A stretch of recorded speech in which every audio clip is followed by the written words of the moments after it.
Olá pessoal, então hoje nós vamos ter a nossa quarta aula, né, na disciplina de tópicos atuais em imunologia e sanidade de peixes.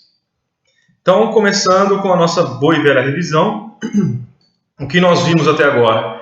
Nós vimos sobre a imunidade inata, ok?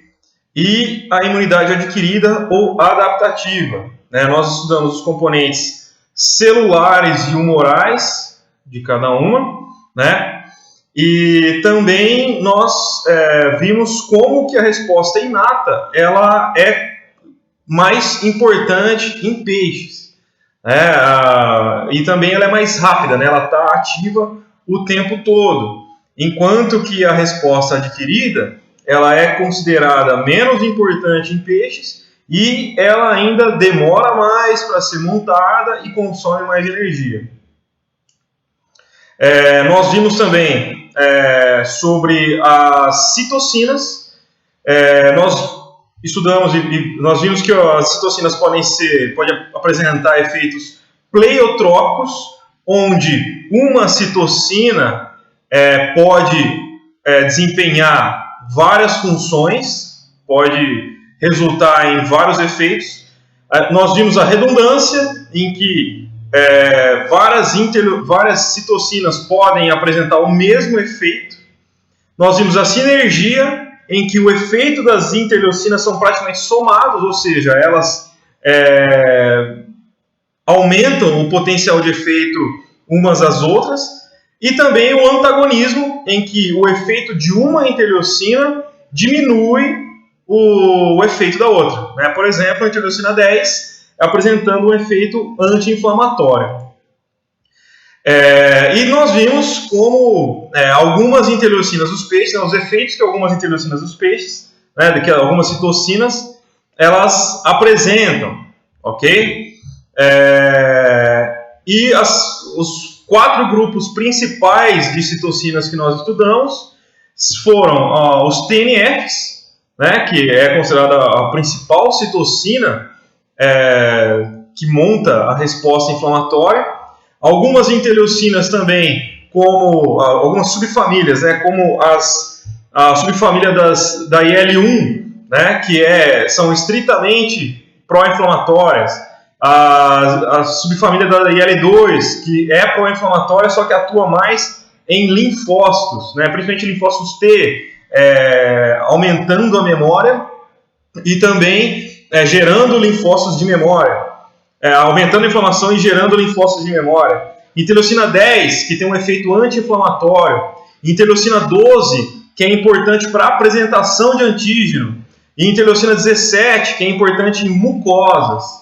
Ok? Nós vimos também as quimiocinas, que são citocinas que servem para recrutar, né, para fazer com que os leucócitos se movimentem, ok? E os interferons, que são específicos para resposta antiviral. No caso, interferons alfa e beta, que geram resposta citotóxica, e o interferon gama, que já vai trabalhar para o lado da formação de memória contra vírus. E hoje nós vamos ver o efeito do estresse sobre a imunidade, né? A inter-relação entre estresse e imunidade. Então, fazendo uma introdução a esse assunto de estresse e imunidade, né? Nós já vimos, né, sobre o crescimento da aquicultura e da importância da aquicultura sobre o suprimento da demanda por proteína de origem animal. E a aquicultura hoje é considerada o setor da agropecuária que mais cresce, né, apresentando um crescimento de 6% ao ano. Okay? Contra a pesca, por exemplo, que apresenta crescimentos menores que 0,1% ao ano. Okay? E todo esse aumento de produção e necessário também aumento de produtividade vai levar a maior inserção, né, maior intensidade dos fatores de estresse na criação. Por exemplo, vai precisar criar mais peixe no mesmo espaço no mesmo volume de água. Então, onde antes nós havíamos equilíbrio entre enfermidades e homeostase, ou seja, o estado em que o peixe se encontra, que a gente pode chamar de saudável, né, vai começar a pender, né, para o lado das enfermidades, vai aumentar muito a incidência e também a intensidade dos surtos de doenças, né, e isso vai ocorrer por quê? Por causa da presença do estresse.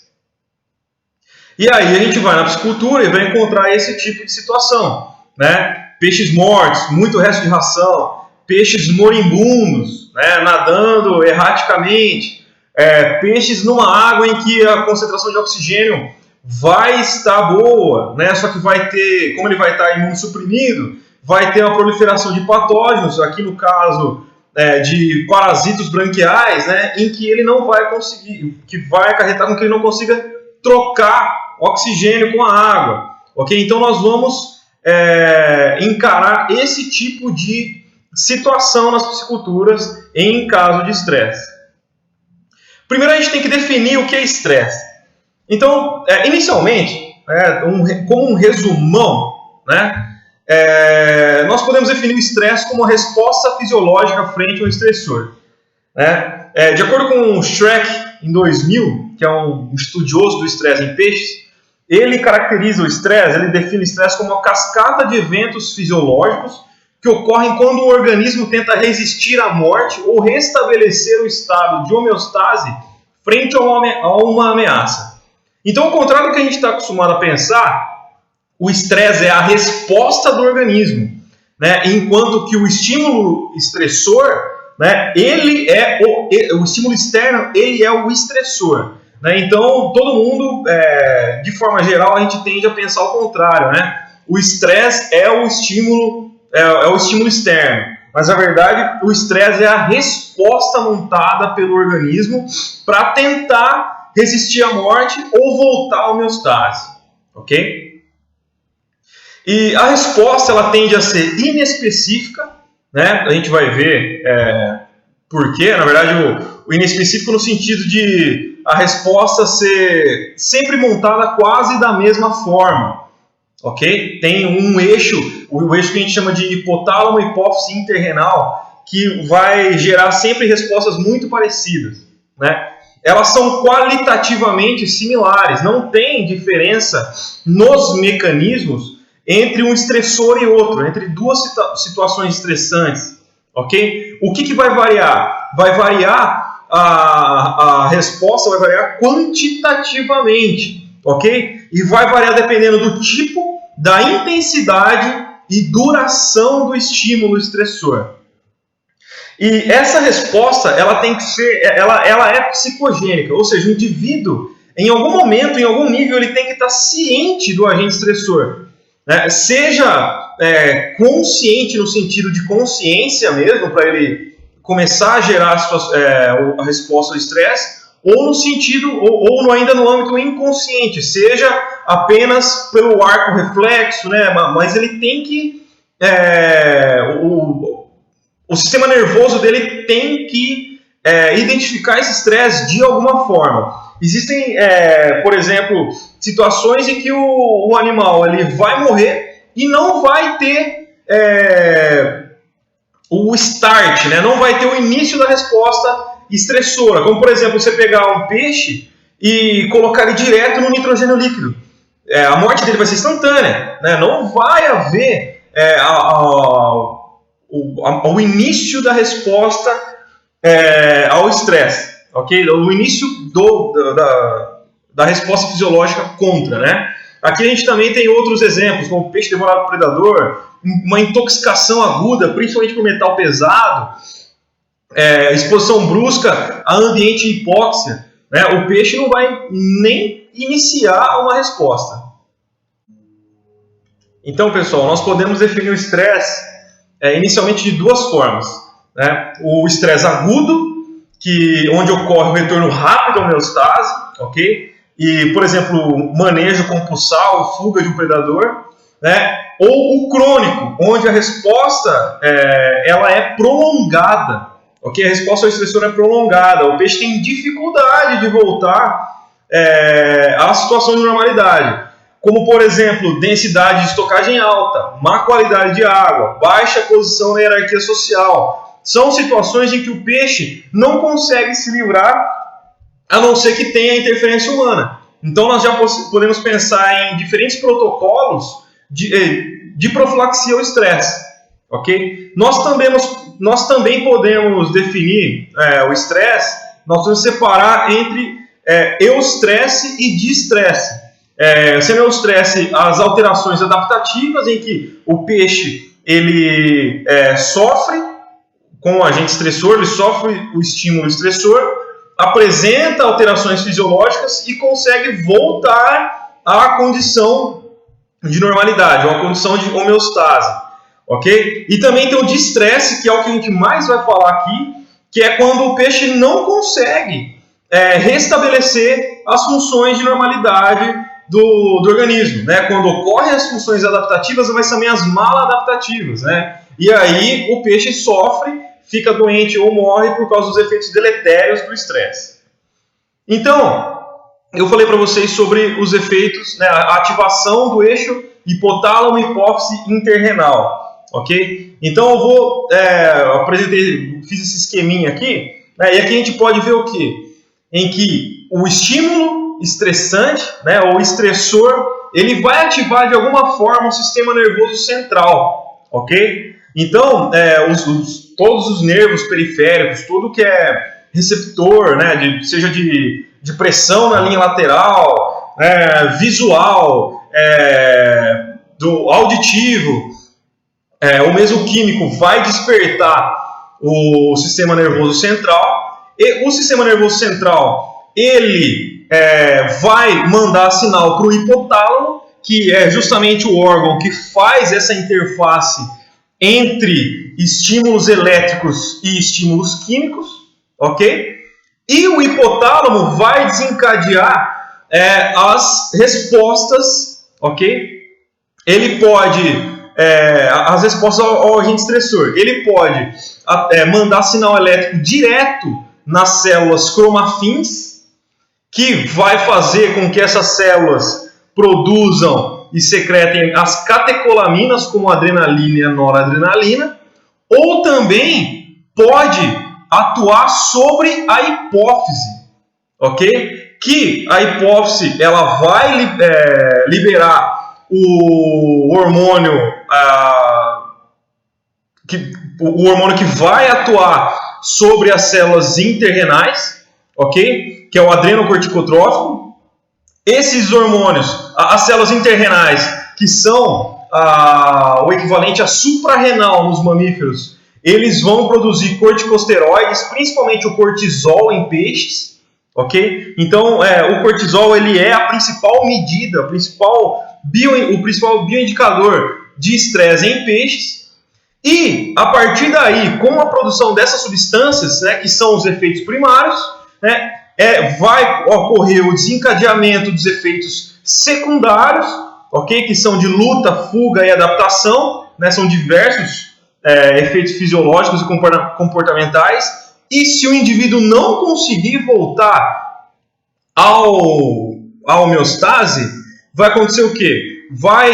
Esse indivíduo vai sofrer exaustão, né? Exaustão metabólica, principalmente energética, vai sofrer imunossupressão, culminando na morte. Aqui nós temos o efeito do estresse sobre os peixes já é estudado há bastante tempo, ok? Então, como efeitos terciários sobre a imunidade dos peixes, né, nós vemos a diminuição da hematopoiese, principalmente a linfopoiese, ok? Diminuição de receptores de membrana, ou seja, lembra que as células se comunicam produzindo e liberando polipeptídeos, né, as citocinas, elas se ligam a receptores. Então, uma célula que tem contato com o cortisol vai produzir números diferentes desse receptor e também vai ter a afinidade desse receptor às citocinas alterado, né?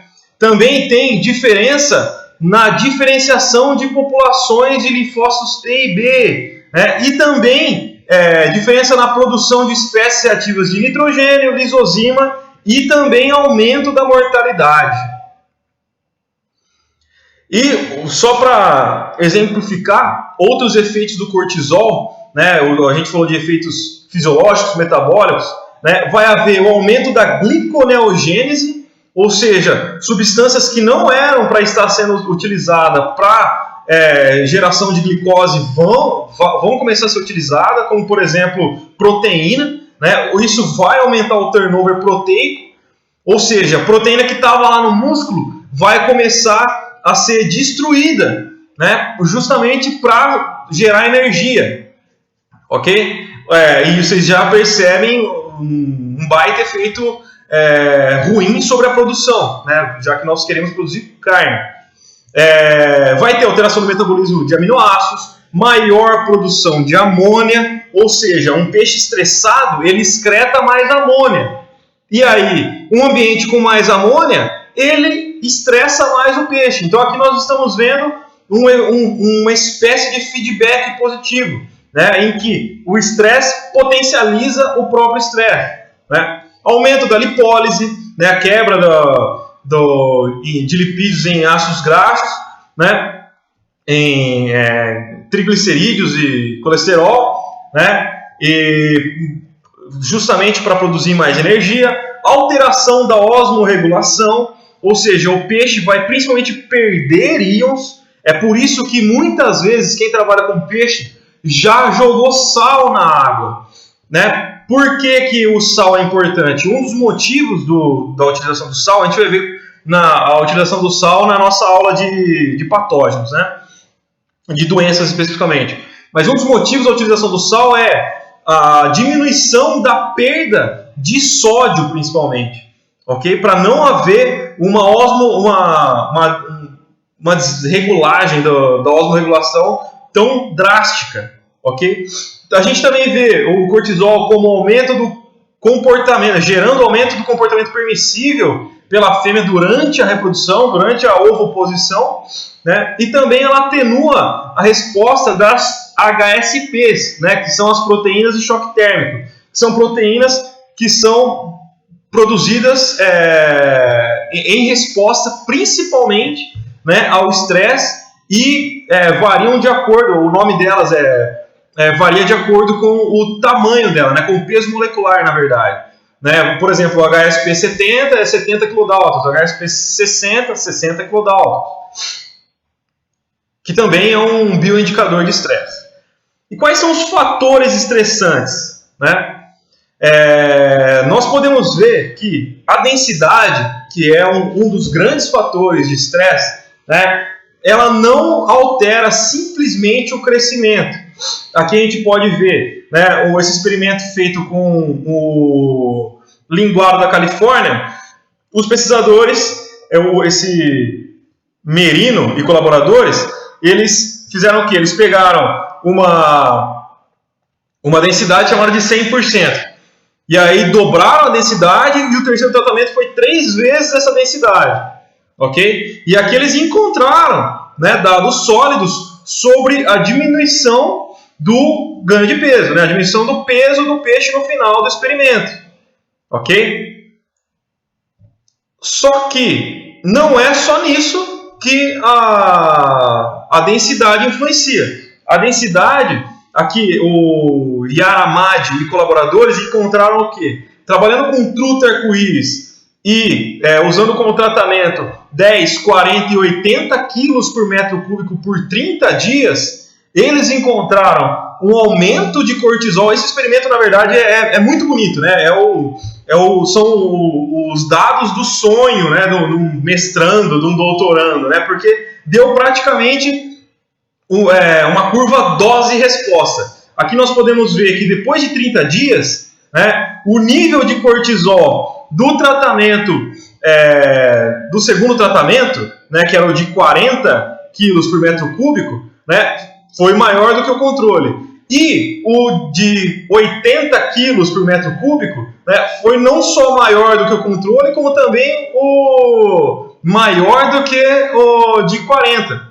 Ok? Então nós vimos uma uma curva crescente aqui na produção de cortisol, né? Uma curva também crescente na produção de hormônio adrenocorticotrófico, né? E também a mesma dose-resposta na HSP70, ok? E o que isso resultou na atividade imune do peixe?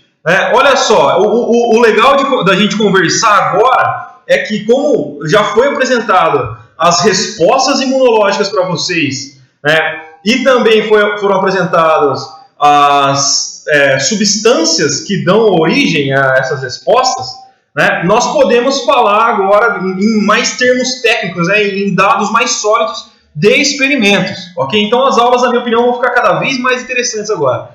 Então a gente viu o quê? Vocês lembram que é complemento, ok? Então, com o aumento do cortisol, olha só o decréscimo do complemento. Isso daqui, mais uma vez, são dados dos sonhos, né, de todo cientista, ok? Essa dose-resposta aqui que ele encontrou. Olha aqui também a atividade bactericida do soro, né, em que esse daqui, na verdade, é um teste em que você coleta o soro do sangue, incuba com bactérias, né?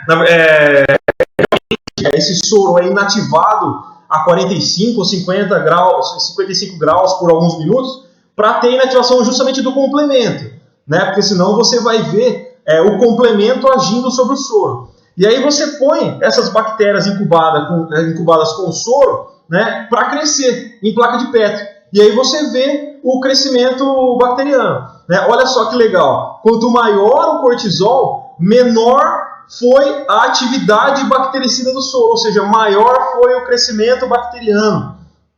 Ok?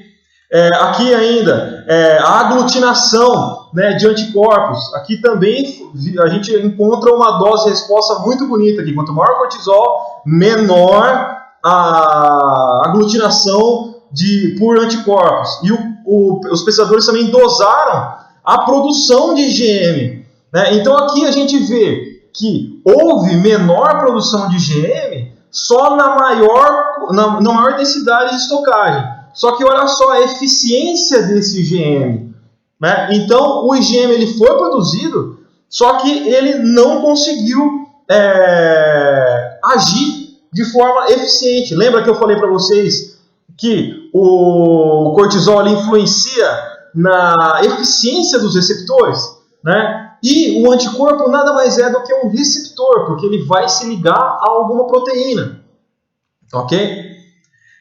Aqui a gente já vendo também a expressão gênica, né, de alguns genes de interesse imunológicos, a gente encontra novamente a dose-resposta aqui que a gente estava vendo nos outros parâmetros, né? Aqui a gente vê a expressão do gene da lisozima. Eu não me lembro qual gene que é, se é lisozima G ou C, né? Mas também houve uma diminuição com o aumento da densidade, né? De TNF-alfa também uma diminuição com o aumento da densidade.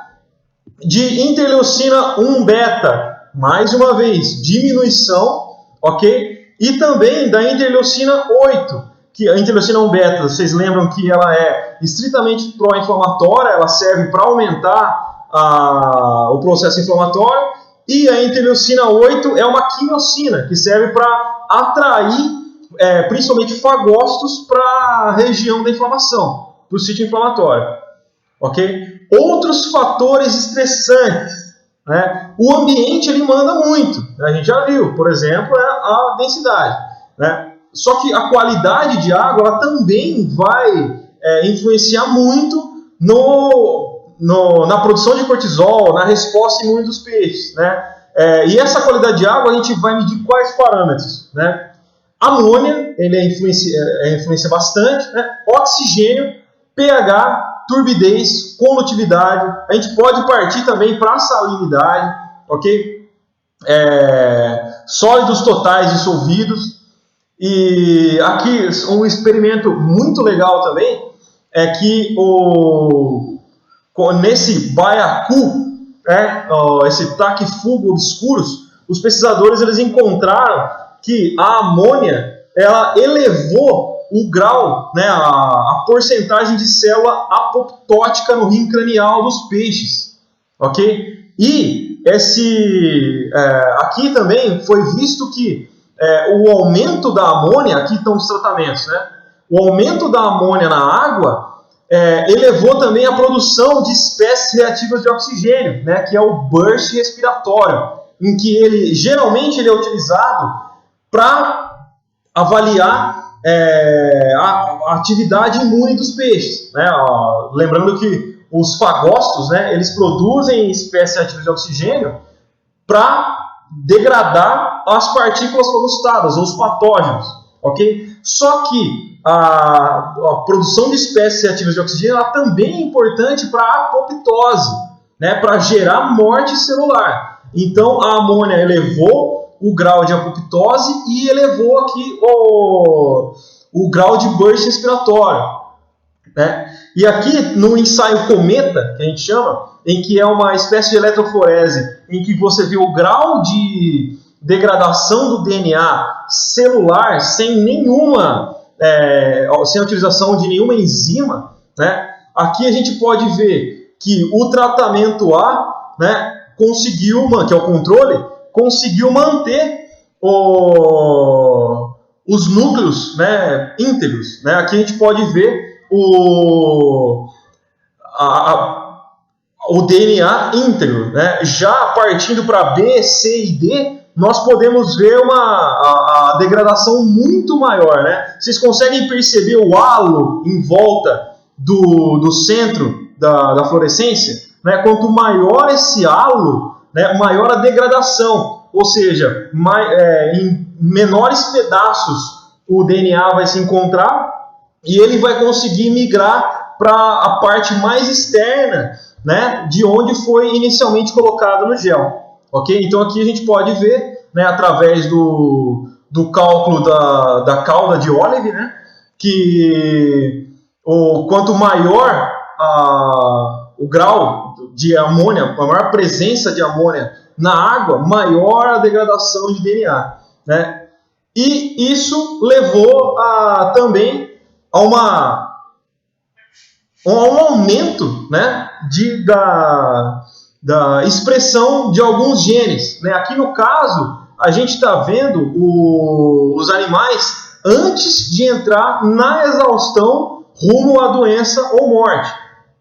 Ok? Então aqui nós estamos vendo o aumento, né, da citocina, que a gente chama de BAFF, que é o fator de proliferação de linfócito B, né? Também teve um aumento de TNF-alfa, muito provavelmente, né, que o TNF, se vocês lembram, ele gera morte celular, ok? Então a gente está vendo uma resposta orgânica para combater o dano ao DNA. Também houve uma maior expressão de interleucina 6, que é uma interleucina da família da interleucina 1, ok? E também da 12, que é de apresentação de antígeno, ok? E nós podemos ver aqui, principalmente em 48, 72 horas, tanto na interleucina 6 quanto na interleucina 12, que depois de um tempo, aqui nós vemos que os peixes já começaram a entrar em falência orgânica, né? A gente pode chamar, talvez não de falência orgânica, mas de exaustão imunológica, em que os níveis de expressão da interleucina 6 e da interleucina 12 começam a cair nos tratamentos com maior quantidade de amônia conforme o tempo vai passando, né? Se continuasse por mais tempo com esses altos graus aqui de amônia, provavelmente nós iríamos ver um retorno, né, dos animais ao nível basal e provavelmente, né, um down regulation, né, até a ponto de talvez ficarem menores do que os animais em homeostase, né, os animais controle aqui no início do experimento. Trabalhando também com Crucian Carp, né, que é uma carpa que a gente não tem aqui no Brasil, né, e colaboradores, eles encontraram, né, expondo, né, os animais à amônia, né, na concentração de 10 mg por litro, 50 mg por litro, durante 15, 30 e 45 dias, né, eles encontraram efeitos parecidos também, né, em que a interleucina 8, né, que é aquela quimiocina, também sofreu alteração, né, no início ela foi maior, depois começou a ter uma diminuição, né, e depois o organismo ele começa a tentar voltar e às vezes consegue voltar à homeostase, que é o que a gente vê aqui em 45 dias, né? Também houve alteração de TNF-alfa, né, e interleucina 1-beta, ok? Aqui a gente pode ver que o peixe, depois de 45 dias, ele deve ter desenvolvido mecanismos, né, que fez com que ele conseguisse eliminar essa amônia, né, e que o peixe também tem, o organismo começa a desenvolver mecanismos também para eliminar, inclusive, o cortisol, para não haver efeitos deletérios do cortisol. Óbvio que esses mecanismos de cleansing, que a gente chama, né, mecanismo de eliminação, depois de um tempo ele perde também o controle, ele perde também a eficiência, e o cortisol volta a subir. E o mais legal desse experimento é que, além das alterações nas interleucinas que a gente descreveu, né, os pesquisadores também encontraram diferenças bruscas nas populações bacterianas. Aqui a gente pode ver diferenças, né, entre os tratamentos. Aqui vocês podem pausar, né, aconselho vocês a pausarem para ver certinho a diferença entre os filos, ok? Do sistema intestinal, né? Aqui, olha só como que o estresse por amônia influencia, né, na abundância, né, por filo da microbiota intestinal, ok? E a gente vai ver mais para frente que a microbiota intestinal influencia diretamente na saúde do peixe. Então, se a gente tiver um aumento de amônia, né, nós vamos ter um desbalanço quase que completo, né, das bactérias intestinais, né, da flora intestinal, e vai haver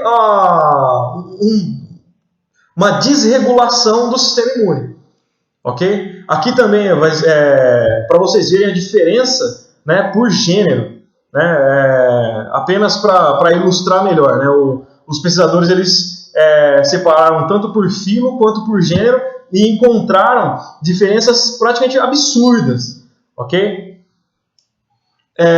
E também diferenças sobre a resposta adaptativa, que até agora a gente viu, né? Como eu falei para vocês, a resposta inata, por ser mais importante, ela é mais estudada, ok? E poucos pesquisadores trabalham, proporcionalmente, poucos trabalham com resposta adaptativa em peixes, ok? Mas aqui, nesse experimento, o que eu quero mostrar para vocês é que o Kim e colaboradores, criando linguados em bioflocos, ele encontrou uma maior quantidade de IgM sérico, ok? Vamos explicar primeiro o que é bioflocos. Bioflocos é um sistema de criação em que você consegue ter um alto grau de partículas em suspensão na água, e essas partículas elas vão servir de substrato para as bactérias que degradam a amônia, ok? E elas vão servir não apenas de substrato, como também de comida para os peixes. Então, ele é um sistema difícil de você manter, tem que ter uma qualidade técnica muito grande, né? Só que, em compensação, ele tem mostrado efeitos muito positivos sobre o crescimento e a saúde de peixes e camarão. Então, aqui, voltando para os nossos dados aqui nós podemos ver que o Kim e colaboradores encontraram uma maior produção de IgM, que é a principal imunoglobulina dos peixes, né, nos peixes criados em bioflocos, em comparação com água do mar, que seria o mais comum de ser encontrado na piscicultura. Okay? Então, manter a qualidade de água e causar alterações benéficas, né, pode auxiliar na saúde dos peixes, ok? Então, a gente não precisa só evitar que a qualidade de água caia, né? Nós também temos ferramentas para aumentar a qualidade de água. Aqui no caso, ele usou o sistema de bioflocos, mas no caso que o sistema de bioflocos não é plausível de ser usado, por exemplo, em tanque escavado. Né? O sistema de bioflux depende de filtragem, né? Um sistema de recirculação praticamente. Né? Já o sistema de criação em escavado, ou Raceway, por exemplo, né? Raceway, na verdade, é muito difícil de controlar a qualidade de água. Raceway e ainda mais difícil seria em tanque-rede, né? Mas, por exemplo, em viveiro escavado, nós conseguimos cultivar bactérias probióticas que vão fazer a degradação da matéria orgânica, né? E aí você vai lá e joga no viveiro escavado, né? Isso vai facilitar muito o manejo, né? Pensando na parte prática do negócio, na parte técnica, pensando do lado do funcionário, né? A quantidade de lodo presente no fundo do tanque, a quantidade de matéria orgânica presente no fundo do tanque vai baixar muito, né? E também vai aumentar o estado, vai melhorar o estado sanitário do peixe, né? Menos matéria orgânica significa uma melhor qualidade de água, então menos estresse sobre o peixe, e também uma menor proliferação, principalmente de parasitas, que a gente vai ver na aula de patógeno, que a matéria orgânica é um dos fatores que aumenta a proliferação de parasitas. A temperatura ela é um agente importantíssimo na criação de qualquer animal ectotérmico, ok? Todos os animais que não conseguem manter a própria temperatura, eles vão sofrer com a alteração das temperaturas do meio externo, ok? Então aqui, Alcorn e colaboradores, criando o salmão, né? Aqui ele mostra que o salmão criado a 8 graus centígrados, que é o do circulinho aqui, né? Ele apresentou uma maior quantidade de complemento, ok? Uma maior quantidade de atividade de complemento. Lembrando que essa atividade de complemento é da via alternativa, que é a mais presente, mais eficiente em peixes, ok? Então aqui ele comparou a criação do salmão a 8 e 12 graus, ok? Aqui, então, os peixes tiveram uma maior concentração de lisozima, ok? Os peixes criados em 12 graus, ao contrário da atividade de complemento, certo?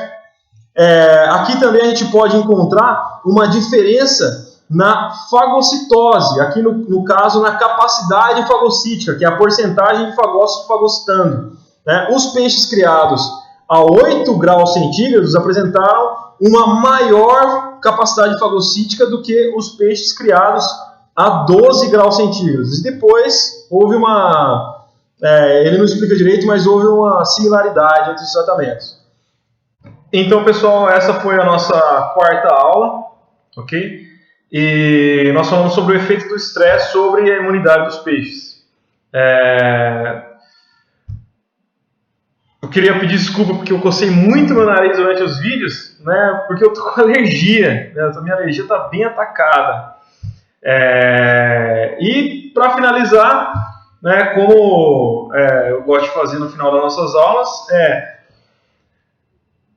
torcer para vocês todos estarem bem, né, desejar calma nessa hora de quarentena. Nós não sabemos o que vai vir, mas se nós perdermos a calma, provavelmente não vai melhorar nada da situação. E, como eu falei para vocês, eu ando lendo bastante, né? É um passatempo que está mantendo minha cabeça funcionando de forma saudável, ok? E o livro de hoje que eu vou recomendar para vocês é A Revolução dos Bichos, do George Orwell, ok? É um livro muito legal, principalmente para quem está sofrendo com política na internet.